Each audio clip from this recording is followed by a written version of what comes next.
Hello everyone, welcome back to our channel. So today we are going to discuss about the glycolysis के बारे में हम बात करेंगे. ग्लाइकोलिसिस के बारे में देखेंगे कि ग्लाइकोलिसिस होता क्या है, कैसे चीज़ें होती हैं. Next, this is a topic important for the NEET point of view से भी देखा जाए तो भी बहुत ज़्यादा इंपॉर्टेंट है. बहुत सारे क्वेश्चंस आ जाते हैं क्योंकि आपको यही नहीं पता कि इतने एटीपीज फॉर्म्ड होते हैं. तो उसके लिए आपको 10 to 15 मिनट्स ये वीडियो जो है बिल्कुल फुल कंसंट्रेशन के साथ देखने. इसके बाद आपके ग्लाइकोलिसिस के सारे डाउट्स जो हैं क्लियर हो जाएंगे. Is it clear? तो फटाफट से ग्लाइकोलिसिस को जो है शुरू करते हैं, बिगिन करते हैं. And in the last video I got a comment that क्या आपने नीट दिया है. यस, मैंने नीट दिया है और मेरा 300+ स्कोर था. नेक्स्ट अगर हम बात करें सो बाकी चीज़ें आप मेरे से कोई भी क्वेश्चन रिलेटेड क्वेरी है उसकी एक अलग वीडियो बना ली जाएगी. बट हाँ, मैंने दिया है and I know and from last many years मैं पढ़ा रही हूँ those who are preparing for the NEET exam in a offline coaching centres in a very reputed institute as well. So उसके लिए अब you are in a very safe hand. आप अपने यहाँ से अपने डाउट्स, अपनी चीज़ें जो है क्लियर कर सकते हैं. मेरी शॉर्ट वीडियो बनाने का सिर्फ यही मोटिव है because it is the end time. आपका अब तक सिलेबस कंप्लीट हो जाना चाहिए. सो अगर कोई भी बायोलॉजी का टॉपिक है जिसमें आपको कोई भी प्रॉब्लम आ रही है, वेदर इट्स अ बॉटनी और अ जूलॉजी, फटाफट से कमेंट कीजिए. मैं उस पर डेफिनेटली अगले दिन वीडियो बना के आपको दूंगी. और कोई भी पाइलअप नहीं होगा. आई विल मेक श्योर कि आपकी वीडियो जो है टाइम पे आए. अगर आज आपका कमेंट आता है तो, या कभी भी आता है, उसके नेक्स्ट डे आपको उसी टॉपिक की वीडियो जो है इजीली मिल जाएगी. तो फटाफट से जो ग्लाइकोलिसिस को है बिगिन करते हैं और देखते हैं ग्लाइकोलिसिस के बारे में. तो ग्लाइकोलिसिस से पहले आपको रेस्पिरेशन के बारे में पता होना चाहिए. दो तरीके की रेस्पिरेशन है, एक है एरोबिक रेस्पिरेशन, दूसरी है एनारोबिक रेस्पिरेशन. अगर हम बात करते हैं एरोबिक रेस्पिरेशन की, व्हाट इज एरोबिक रेस्पिरेशन, और दूसरा अगर हम बात करते हैं कि एनारोबिक रेस्पिरेशन क्या है, एक छोटा सा लिटिल बिट आइडिया ले लेते हैं. एरोबिक रेस्पिरेशन जहां ऑक्सीजन यूज होगी, एरोबिक रेस्पिरेशन जहां कंप्लीट ब्रेकडाउन होगा of oxidation of a glucose. मतलब ग्लूकोज जो है वो पूरी तरीके से टूटेगा. जो भी प्रोडक्ट्स बनेंगे वो होंगे CO2, वाटर और टोटल 38 ATPs. मतलब टोटल 38 ATPs फॉर्म होंगे. कहाँ कहाँ होगी एरोबिक रेस्पिरेशन? साइटोप्लाज्म में और माइटोकॉन्ड्रिया के अंदर. एनारोबिक रेस्पिरेशन मतलब ऑक्सीजन है ही नहीं तभी एनारोबिक रेस्पिरेशन हो रही है. और ग्लूकोज का जो है ऑक्सीडेशन वो कैसा होगा? That is it incomplete oxidation of a glucose. क्या बनेगा? लैक्टिक एसिड, इथेनॉल और CO2 बनेगा. ठीक है. अगर लैक्टिक एसिड बन रहा है तो भी 2 ही ATP फॉर्म्ड होंगे, और अगर इथेनॉल के साथ CO2 बन रहा है तो भी 2 ही ATP बनेंगे. और the whole process is occur in the cytoplasm. Next हम देखते हैं क्या क्या स्टेप्स होते हैं एरोबिक रेस्पिरेशन और एनारोबिक रेस्पिरेशन. अगर एरोबिक रेस्पिरेशन चल रही है तो टोटल 4 स्टेप होंगे, और अगर एनारोबिक रेस्पिरेशन चल रही है तो टोटल 2 स्टेप होंगे. एरोबिक रेस्पिरेशन अगर चल रही है तो glycolysis, link reaction, Krebs cycle, ETS. Glycolysis, link reaction, Krebs cycle, ETS. Anaerobic respiration चल रही है तो ग्लाइकोलिसिस और फर्मेंटेशन. फर्मेंटेशन के 2 हिस्से होते हैं. एक है आपका अल्कोहलिक फर्मेंटेशन, दूसरा है लैक्टिक एसिड फर्मेंटेशन. अब एक चीज देखिए, ग्लाइकोलिसिस जो है that is occur in the cytoplasm. कहाँ हो रही है? साइटोप्लाज्म में अकर. बाकी ये तीनों प्रोसेस माइटोकॉन्ड्रिया में होंगे. वेयर एज इधर एनारोबिक रेस्पिरेशन में चाहे ग्लाइकोलिसिस हो चाहे फर्मेंटेशन हो, both occur in cytoplasm. Next, चाहे एरोबिक रेस्पिरेशन हो चाहे एनारोबिक रेस्पिरेशन हो, एक चीज जो है डेफिनेटली होगी. वो कौन सी चीज है? That is a glycolysis. तो हर हाल में जो है ग्लाइकोलिसिस होगी. हर हाल में जो है क्या होगी? ग्लाइकोलिसिस जो है हर हाल में होगी. चाहे एरोबिक रेस्पिरेशन करानी है तब भी ग्लाइकोलिसिस होगी, चाहे एनारोबिक रेस्पिरेशन करानी है तब भी जो है ग्लाइकोलिसिस जो है होगी. Is it clear? Is it clear? अब फटाफट से देखते हैं कि ग्लाइकोलिसिस होती क्या है, उसके बारे में देख लेते हैं. क्योंकि ये एक ओनली प्रोसेस है, चाहे एरोबिक रेस्पिरेशन हो उसमें भी हो, एनारोबिक में हो तो भी हो. ग्लाइकोलिसिस जो है that is a word arises from the Greek word से आया है जो कि है ग्लाइकॉन प्लस लिसिस. ग्लाइकॉन का मतलब होता है ग्लूकोज. ग्लूकोज एक तरीके की सिंपल शुगर है. लाइसिस का मतलब है ब्रेकडाउन. मतलब ग्लाइकोलिसिस क्या है? सिंपल शुगर्स का ब्रेकडाउन. ग्लाइकोलिसिस कहाँ होगी? That is occur in the cytoplasm. कहाँ पर होगी? साइटोप्लाज्म के अंदर होगी. नेक्स्ट, ग्लाइकोलिसिस को EMP भी कहा जाता है. EMP कहा जाता है. That was given by the 3 scientist. 3 scientist ने दी थी, इसीलिए इसका नाम EMP है. कौन कौन से? E for Embden, M for Meyerhof, P for Parnas. Is it clear? That is known as also EMP pathway. Next, ये एक यूनिवर्सल पाथवे है, मतलब चाहे एरोबिक रेस्पिरेशन हो चाहे एनारोबिक, ग्लाइकोलिसिस तो होनी ही होनी है। नेक्स्ट, सिर्फ सिंपल शुगर जो है ग्लाइकोलिसिस के अंदर एंटर करते हैं, जैसे कि ग्लूकोज और फ्रक्टोज। अब क्वेश्चन आता है, क्या कॉम्प्लेक्स शुगर एंटर नहीं करेंगे? कॉम्प्लेक्स शुगर भी एंटर करेंगे, पर डायरेक्टली एंटर जो है नहीं करते, ये डायरेक्टली एंटर नहीं करते। मतलब अगर कोई भी कॉम्प्लेक्स शुगर है जैसे कि सुक्रोज, वो पहले टूटेगी, ठीक है, with the help of enzyme known as invertase. कौन सा एंजाइम है? इन्वर्टेज एंजाइम की प्रेजेंस में टूटेगी। किसमें कन्वर्ट होगी? ग्लूकोज में और फ्रक्टोज में। और वही ग्लूकोज और फ्रक्टोज अब वो सिंपल शुगर बन गई है, वो एंटर कर जाएंगे ग्लाइकोलिसिस के अंदर। ग्लाइकोलिसिस होता क्या है? It is a partial oxidation, जहां ग्लूकोज या फ्रक्टोज का पार्शियल ऑक्सीडेशन हो और क्या बने? पायरुविक एसिड बने, ठीक है। What is a glycolysis? Partial oxidation of a glucose and fructose and formation of pyruvic acid is known as glycolysis. Is it clear?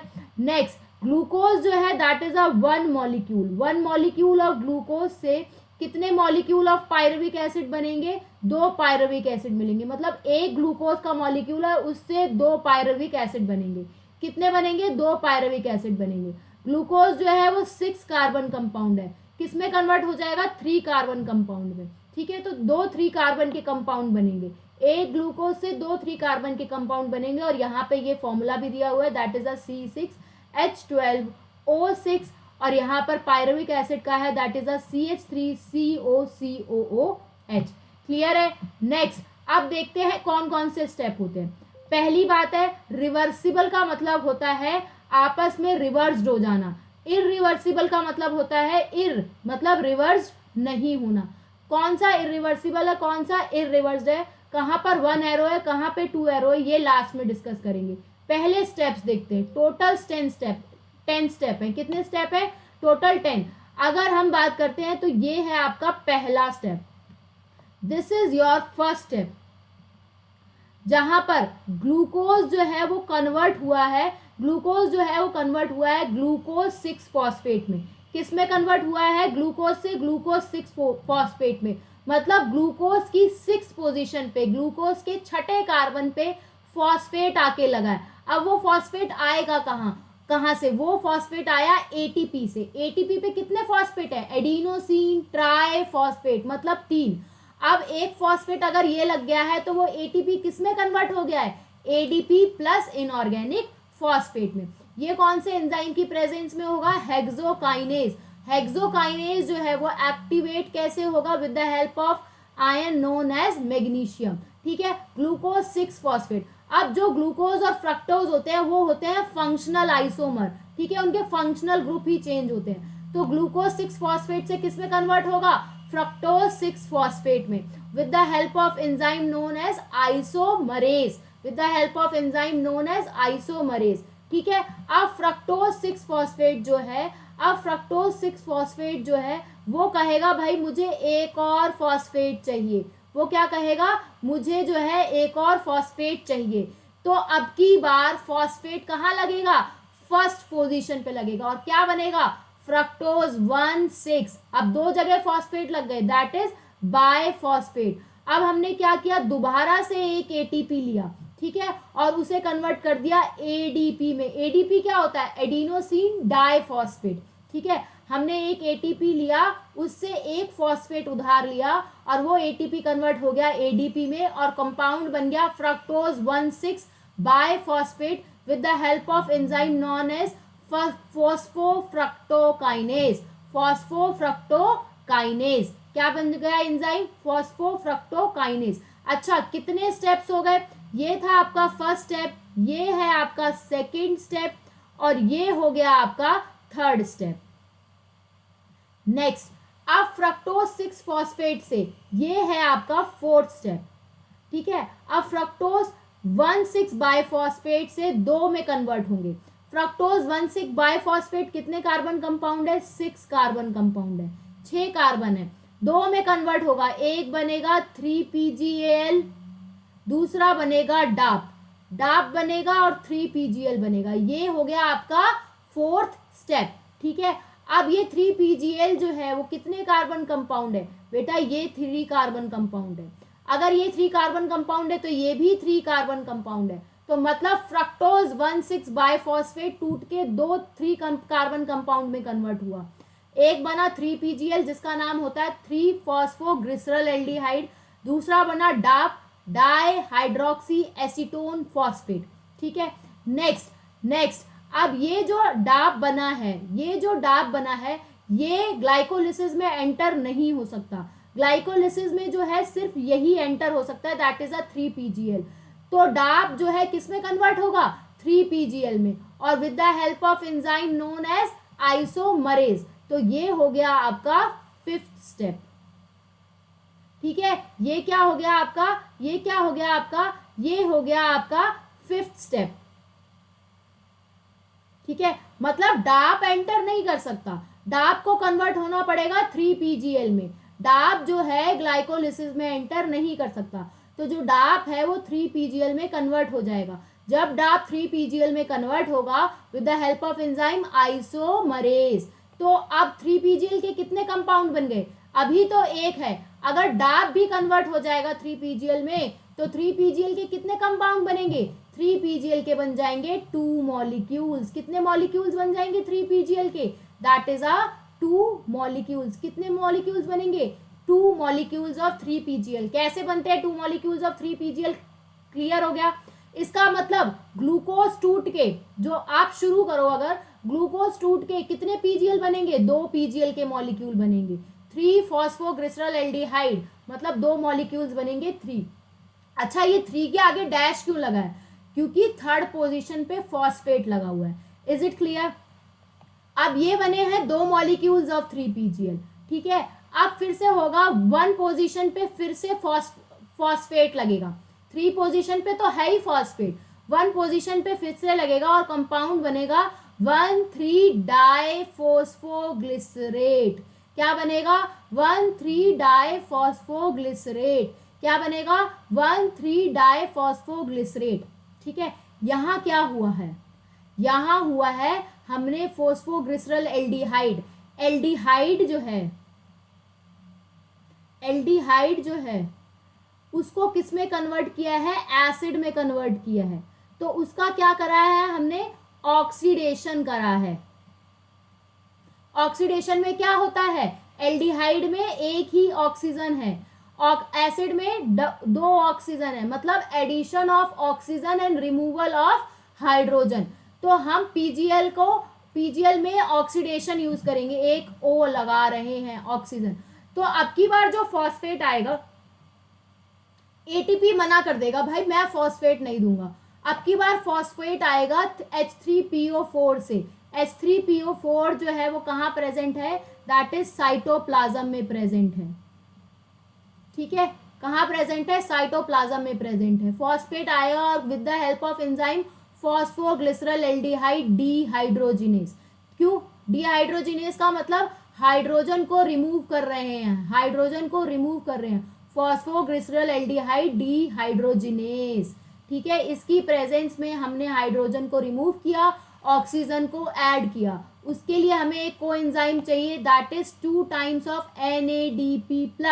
क्या लिया हमने, that is 2 times of NAD+, जो कि रिड्यूस्ड हो गया किसमें, 2 टाइम्स ऑफ NADH2 में। किसमें हो गया, 2 टाइम्स ऑफ NADH2 में, क्योंकि 2 मॉलिक्यूल्स है तो 2 NADP+ लगेंगे। कितने लगेंगे, 2 NADP+ लगेंगे, क्योंकि 2 मॉलिक्यूल के, और वो 2 मॉलिक्यूल्स बनाएंगे 1,3-डाइफॉस्फोग्लिसरेट के। मतलब फर्स्ट पोजीशन पे भी अब फॉस्फेट लगा दिया है, फर्स्ट पोजीशन पे भी वो लगा दिया है, और ये NADP+ रिड्यूस होके किस में कन्वर्ट हो गया है, NADH2 में। तो NADP+ क्या है, it is a oxidising agent. क्या है ये, ऑक्सीडाइजिंग एजेंट। ये क्या है, ऑक्सीडाइजिंग एजेंट, जो कि रिड्यूस्ड हुआ है NADH2 में। क्लियर है ये सारी चीजें। और ये NADP+ क्या होता है, इस पे क्वेश्चन नहीं आता है, फिर भी निकोटामाइन एडीन डाई न्यूक्लियोटाइड। क्या है, nicotinamide adenine dinucleotide. Clear है। अब हमने बना लिए 2 मॉलिक्यूल्स ऑफ 1,3 डाइफॉस्फोग्लिसरेट। अब हम क्या करेंगे, हमने ये जो बनाए हैं 2 मॉलिक्यूल्स ऑफ 1,3 डाइफॉस्फोग्लिसरेट, उसको कन्वर्ट करेंगे 3 पीजीए में। ठीक है, 3 पीजीए में मतलब हमने फर्स्ट पोजीशन से फॉस्फेट हटा दिया है। हटाने के लिए एंजाइम होगा ट्रांसफॉस्फोराइलेज। कौन सा एंजाइम होगा, ट्रांसफॉस्फोराइलेज। तो हमने 2 एटीपी उठाए, कितने एडीपी उठाए, 2 एडीपी, और वो 2 एडीपी किस में कन्वर्ट हो जाएंगे, 2 एटीपी में, क्योंकि हमने 2 मॉलिक्यूल के फर्स्ट पोजीशन से फॉस्फेट को हटाया है। तो किस में कन्वर्ट हो गया, 3 पीजीए में, और 2 एटीपी बन गए। जब ये 2 एटीपी ऐसे लिखे हुए हैं, बाकायदा एटीपी लिखा हुआ है, उसे हम कहते हैं substrate level of phosphorylation. Substrate level of phosphorylation का मतलब क्या होता है, direct formation of ATP. Substrate level of phosphorylation. Phosphorylation, phosphorylation का मतलब क्या है, एटीपी बनना। सबस्ट्रेट लेवल का मतलब क्या है, डायरेक्ट एटीपी बनना। ठीक है, तो हमने फर्स्ट पोजीशन से फॉस्फेट को हटाया, 2 एडीपी ने वो फॉस्फेट लेंगे और वो एडीपी दोबारा कन्वर्ट हो जाएंगे 2 एटीपी में। ठीक है, नेक्स्ट अब ये हमारे पास क्या है, 2 molecules of PGA. 2 molecules of PGA को लेंगे हम। ठीक है, 2 मॉलिक्यूल्स ऑफ पीजीए को लेंगे और कन्वर्ट कर देंगे 2 मॉलिक्यूल्स ऑफ पीजीए में। ठीक है, मतलब सॉरी, हमारे पास 2 मॉलिक्यूल्स ऑफ 3 पीजीए थे, दैट इज 3 फॉस्फोग्लिसरल एल्डिहाइड। अब हम उसे कन्वर्ट कर देंगे 2 फॉस्फोग्लिसरल एल्डिहाइड में। मतलब पहले थर्ड पोजीशन पे फॉस्फेट लगा था, उठा के हमने 2 पोजीशन पे फॉस्फेट लगा दिया, सिर्फ फॉस्फेट की पोजीशन चेंज करी है। और जब भी फंक्शनल पोजीशन चेंज होती है तो कौन सा एंजाइम आता है, आइसोमरेज। 3 पीजीए से 2 पीजीए कैसे बना, 3 पीजीए से 2 पीजीए बना with the help of enzyme isomerase. अब हमारे पास 2 पीजीए बन चुका है। 2 पीजीए के भी कितने मॉलिक्यूल्स हैं, 2 मॉलिक्यूल्स। ठीक है, और उसके लिए अब हम क्या निकालेंगे, दो मॉलिक्यूल हमने निकाल दिए पानी के। जब हम 2 मॉलिक्यूल पानी के निकालेंगे तो एंजाइम लगेगा एनोलेज, एंजाइम लगेगा इनोलेज। ठीक है, पानी के भी 2 मॉलिक्यूल निकालने पड़ेंगे क्योंकि 2 मॉलिक्यूल है पीजीए के, 2 सेकेंड पोजीशन पे फॉस्फेट लगा है। अब बन जाएगा वो 2 मॉलिक्यूल्स ऑफ पेप। पेप मतलब फॉस्फोइनॉल पाइरुवेट, फॉस्फोइनॉल पाइरुवेट। ठीक है, फॉस्फोइनॉल पाइरुवेट। फॉस्फोइनॉल पाइरुवेट से हम फिर बनाएंगे 2 molecules of pyruvic acid with the help of enzyme pyruvate kinase. ठीक है, अब इस टाइम पे भी क्या होंगे, 2 एडीपी, क्योंकि फॉस्फो यहाँ था ना, फॉस्फोइनॉल पाइरुवेट, हमने ये फॉस्फेट हटा दिया, हटा के बनाया पाइरुविक एसिड। तो फिर से वो फॉस्फेट कौन ले लेंगे, 2 एडीपी ले लेंगे, और वो 2 एटीपी किस में कन्वर्ट हो जाएंगे, 2 एटीपी में कन्वर्ट हो जाएंगे। ये भी क्या है, सबस्ट्रेट लेवल ऑफ फॉस्फोराइलेशन। ये क्या है, सबस्ट्रेट लेवल ऑफ फॉस्फोराइलेशन। ठीक है, हम कहाँ तक पहुंचे थे, ये था 5वां स्टेप। ठीक है, अब जब 3 पीजीएल वाला बनेगा, ये है आपका 6th स्टेप। 6th स्टेप के बाद ये है आपका 7th स्टेप। ठीक है, 7th स्टेप 3 पीजीए, और 3 पीजीए से 2 पीजीए 8th स्टेप, 2 पीजीए से पेप 9th स्टेप, और पेप से pyruvic acid 10th step. Clear है, पता चल गया 10 स्टेप कैसे बने, पता चल गया 10 स्टेप कैसे बने। आप इसको फटाफट से समराइज करते हैं सो दैट आपको ये सारा एक स्लाइड में मिल जाए। सबसे पहले आपने बनाया ग्लूकोज, ग्लूकोज के बाद बनाया आपने ग्लूकोज 6 फॉस्फेट। ठीक है, क्या बनाया, that is a glucose 6 phosphate. Glucose 6 phosphate के बाद आपने बनाया फ्रक्टोज 6 फॉस्फेट। अभी एरो पे ध्यान मत दो, फ्रक्टोज 6 फॉस्फेट। फिर फ्रक्टोज ने कहा मुझे एक और फॉस्फेट चाहिए, तो आपने बना दिया फ्रक्टोज 1,6 बाइफॉस्फेट। ठीक है, 1,6 बाइफॉस्फेट। अब ये फ्रक्टोज 1,6 बाइफॉस्फेट जो है वो 2 में टूटा था, एक टूटा था दैट इज अब 3 पीजीएल, और दूसरा किसमें टूटा था, दैट इज इनटू अ डाप। ये डाप और 3 पीजीएल आपस में इंटर कन्वर्ट हो सकते हैं with the help of enzyme isomerase. तो आपके पास आ गए 2 मॉलिक्यूल्स ऑफ 3 पीजीएल। ठीक है, कितने मॉलिक्यूल्स आ गए, that is 2 molecules of 3 PGL. क्या बनाया आपने यहाँ पे, 2 मॉलिक्यूल्स ऑफ 3PgAl, ठीक है। अब ये 3PgAl को चाहिए मेरे को एक और से फॉस्फेट चाहिए, तो आपने बनाया that is 2 molecules of 1,3 bisphosphoglycerate, bisphosphoglycerate, ठीक है। अब जैसे ही 2 मॉलिक्यूल्स ऑफ 1,3 बाय फॉस्फोग्लिसरेट बना, तो आपने अब दोबारा से आप हटाएंगे तो ये बन जाएगा आपका that is 2 molecules of 3PgA। अब इस 2 मॉलिक्यूल्स ऑफ 3PgA से बनेगा 2 मॉलिक्यूल्स ऑफ 2PgA। अब फिर 2 मॉलिक्यूल्स ऑफ 2PgA से बनेगा दैट इज 2 मॉलिक्यूल्स ऑफ पेप, और 2 मॉलिक्यूल्स ऑफ पेप से बनेगा that is 2 molecules of pyruvic acid. Is it clear? ये हो गया आपके टोटल 10 स्टेप। देखो ये है आपका first step, second step, third step, fourth step, ये है आपका फिफ्थ स्टेप, ठीक है। फिफ्थ स्टेप इसके बाद ये है आपका सिक्स्थ स्टेप, ठीक है। क्योंकि यहाँ पे मैंने 6 क्यों नहीं लिखा, बिकॉज ये 2 मॉलिक्यूल्स ऑफ 3PgAl 50 स्टेप है, ठीक है। ये है आपका 6 स्टेप, और 6 स्टेप के बाद ये है आपका 7 स्टेप, ये है आपका 8 स्टेप, ये है आपका 9th स्टेप, ये है आपका 10th स्टेप। देखो कितनी जल्दी समराइज हो गया। नेक्स्ट, एटीपी कहाँ कहाँ यूज हुए हैं, जहां जहां फॉस्फेट लगा है। एक एटीपी यहां यूज्ड हुआ है बेटा, यूज्ड। दूसरा एक एटीपी आपका यहां यूज्ड हुआ है, ठीक है। अब जब फॉस्फेट हटे हैं तब एटीपी बने, और अब की बार 2 एटीपी बने।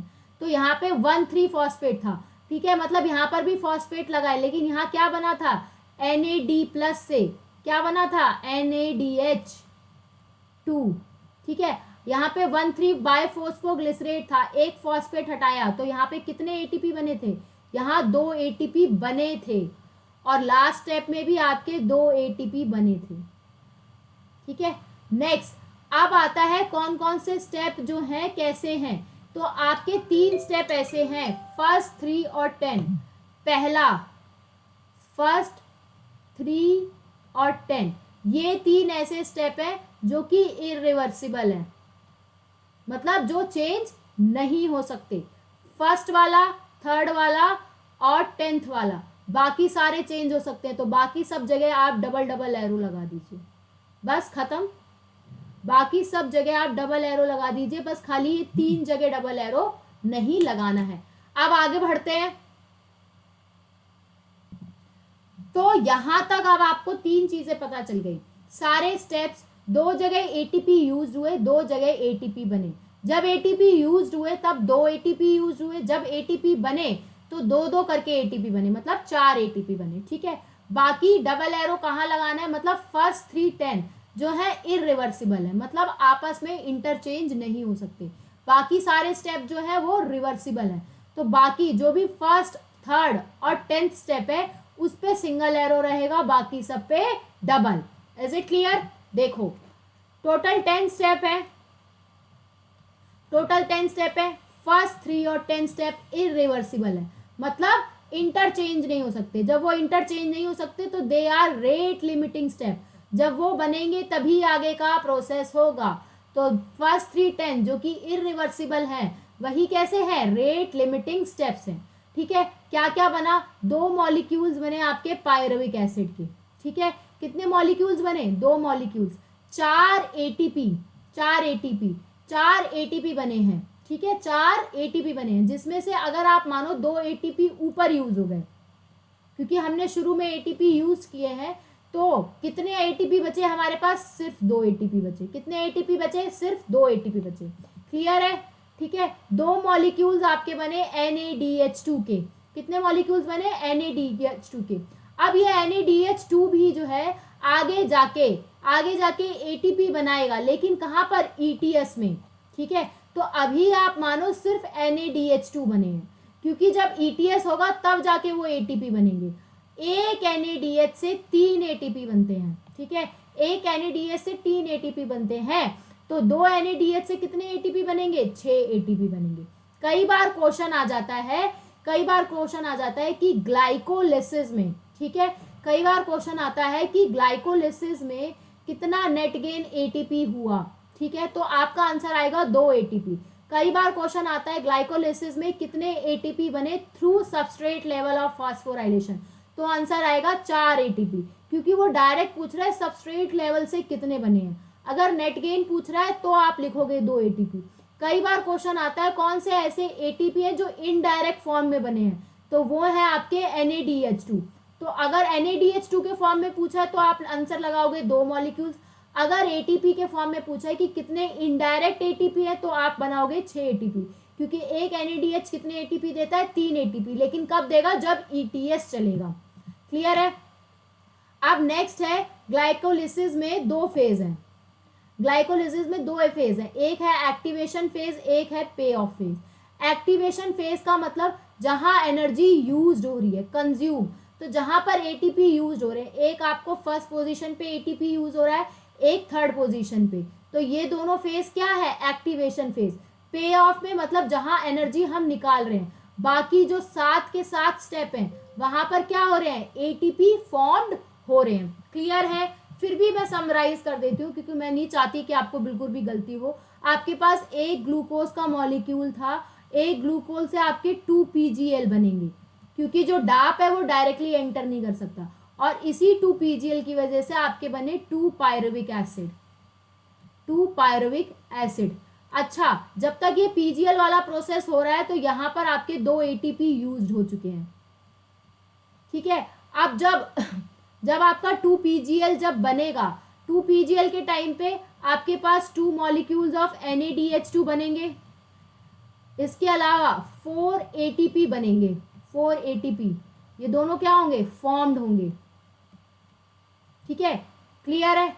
सो this is all about glycolysis. I hope आपको ग्लाइकोलिसिस बहुत अच्छे से समझ आया होगा, ठीक है। So till then, bye bye, see you, all the best for your exam. अच्छे से पढ़ाई करो and see you in the next video, जिसमें हम फर्मेंटेशन के बारे में बात करेंगे।